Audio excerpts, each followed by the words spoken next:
अस्सलाम वालेकुम। उम्मीद है आप सब खैरियत से होंगे। आज हम लोग हमारी सेकेंड ईयर की कंप्यूटर को पढ़ रहे हैं, जिसमें हम हमारी प्रोग्रामिंग लैंग्वेज को पढ़ रहे थे।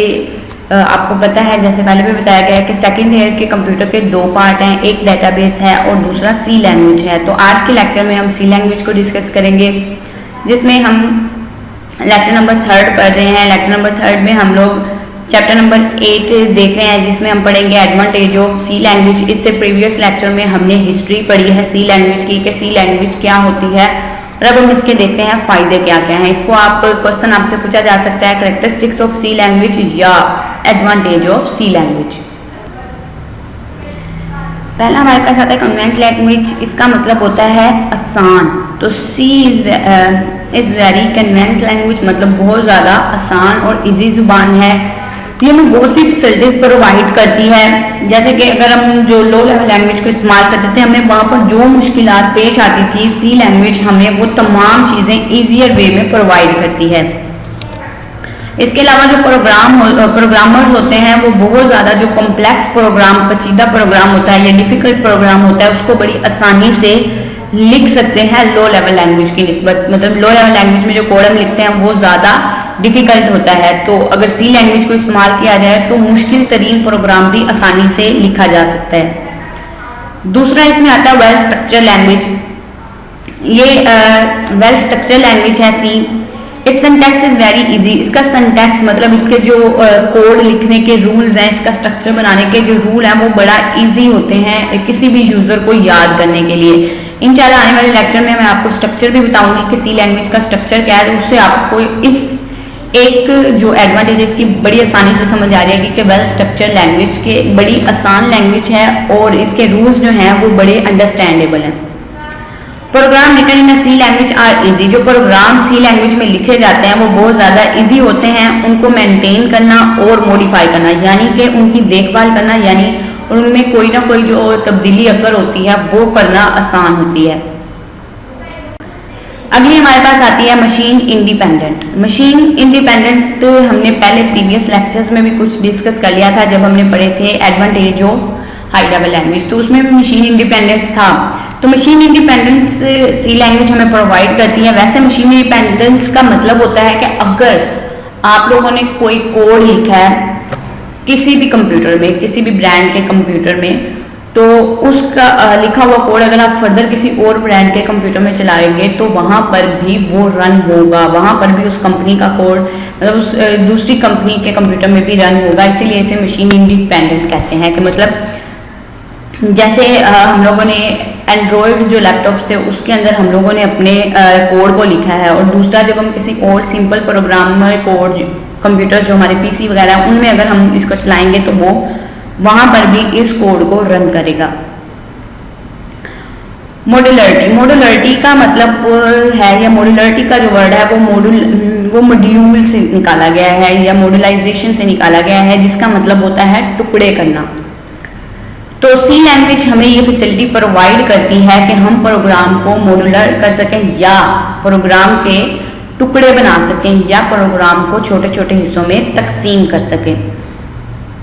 इस तरह से मॉड्यूलाइज करने पर क्या होता है कि हमारा जो कोड होता है वो बड़ी आसानी से कंपाइल हो जाता है। मतलब छोटे छोटे हिस्से होते हैं ज़्यादा, मतलब अगर जैसे मेरा 1000 लाइन पर मुश्तमिल कोड था तो वो उसको छोटे छोटे हिस्सों में तकसीम करेगा और फिर उसको कंपाइल का मतलब होता है एरर देखेगा, उसमें कोई गलती तो नहीं है, उसे ट्रांसलेट करेगा हाई लेवल लैंग्वेज से लो लेवल लैंग्वेज में।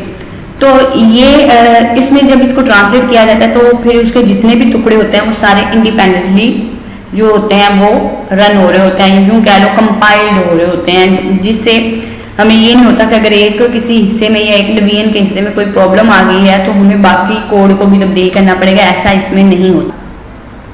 Case sensitivity. केस सेंसिटिविटी का मतलब होता है कि कोई भी सी लैंग्वेज है या कोई भी लैंग्वेज है जिसमें आ जाए केस सेंसिटिविटी, कि ये लैंग्वेज केस सेंसिटिविटी है, तो उसमें आप क्या कर सकते हो, आप उसमें अपर और लोअर लेटर्स जो हैं वो दोनों राइट कर सकते हो। तो सी एक केस सेंसिटिविटी लैंग्वेज है। इसमें क्या होता है, ये अपर और लोअर वर्ड्स दोनों को लिखने का काम करती है। मतलब आप अपर वर्ड्स भी इसमें यूज कर सकते हो कैरेक्टर, और लोअर कैरेक्टर वर्ड्स भी यूज कर सकते हो। लेकिन इसमें जो की वर्ड होते हैं जो खास किस्म के वर्ड होते हैं, इंशाल्लाह आने वाले लेक्चर्स में कीवर्ड्स की डेफिनेशन आपको बता दूंगी। तो अगर आपने 10th में पढ़ा हुआ है तो आपको रिमेंबर होगा कि कीवर्ड्स हम कहते हैं खास किस्म के या रिजर्व वर्ड, ऐसे वर्ड जिनका किसी भी लैंग्वेज में कोई ना कोई एक्शन होता है जो पहले से फिक्स किया हुआ होता है, उसको आप रिजर्व वर्ड कहते हो। रिजर्व वर्ड को हम चेंज नहीं कर सकते। तो सी लैंग्वेज में रिजर्व वर्ड को हम लोअर केस यानी कि जो छोटे अल्फ़ाबेट्स हैं उनसे लिखते हैं। The feature make it easier, वो कहते हैं इस फीचर ने मतलब सोर्स कोड को आसान बना दिया है मेंटेन रखने के लिए। मतलब अगर आप देखें इस फीचर से अब ये प्रॉब्लम नहीं होगी, अगर यूज़र टाइप करने बैठा है तो उसे इस चीज़ की प्रॉब्लम नहीं होगी कि वो लिख रहा है, अचानक छोटे वर्ड लिखे जा रहे हैं, बड़े वर्ड लिखे जा रहे हैं, तो उसे इस चीज़ से कोई लेना देना नहीं होगा। इसको मेंटेन करना भी आसान हो जाता है। हार्डवेयर कंट्रोल, सी लैंग्वेज जो है वो बहुत ज़्यादा क्लोज कंट्रोल करता है हार्डवेयर पे, यानी कि आप क्यों कह रहे हो हार्डवेयर का इस्तेमाल करते हुए आप सी लैंग्वेज आपको फैसिलिटी देता है कि आप उस पर काम कर सको। It can be use to write efficient program to control the hardware, ये एक एफिशिएंट वे आपको बताता है कि किस तरह से आप प्रोग्राम के जरिए भी हार्डवेयर को कंट्रोल कर सकते हो। उसके अलावा आता है स्मॉल लैंग्वेज। सी जो है वो एक स्मॉल यानी कि छोटी लैंग्वेज है। छोटी लैंग्वेज है तो इसमें जो कीवर्ड्स हैं वो भी शॉर्ट हैं, वो भी कम हैं, और इसको एंड प्रोग्रामिंग कंट्रोलर्स वो कहते हैं अगर ये छोटी लैंग्वेज है तो इसमें कीवर्ड्स की तादाद भी कम होगी और जिससे प्रोग्राम को कंट्रोल करना आसान हो जाता है। उसके अलावा ये कम यानी कि छोटी लैंग्वेज होने के बावजूद बड़ी पावरफुल लैंग्वेज रही है जो मुख्तलिफ प्रोग्राम्स को डेवलप करने के लिए इस्तेमाल होती है। Fast code generation, compile of C language generate very fast code, ये बहुत ज़्यादा फास्ट कोड को जनरेट करता है, मतलब बड़ी क्विकली। छोटी लैंग्वेज है तो इजी भी है, और इससे क्या होता है कि ये कंपाइलेशन का जो काम होता है यानी कि हाई लेवल लैंग्वेज से लो लेवल लैंग्वेज में ट्रांसलेट जो करना होता है कोड को, वो ये बहुत जल्दी कर लेता है।